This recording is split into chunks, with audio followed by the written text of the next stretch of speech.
Nagsugod na sa Enero 24, taong natapos sa Febrero 1. Kinakliwat ang naging prayer sa atap at hapon. Ang naging prayer, Lunes, tugtog Sabado, sa alas 6 sa aga, at sa alas 5 sa hapon.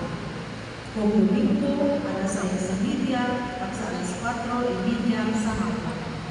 Ang naging masses, alas 5:30, alas 6:30 sa aga, at sa hapon, alas 12:15, alas 5:30 sa hapon, at sa tanan ng misa o Domingo.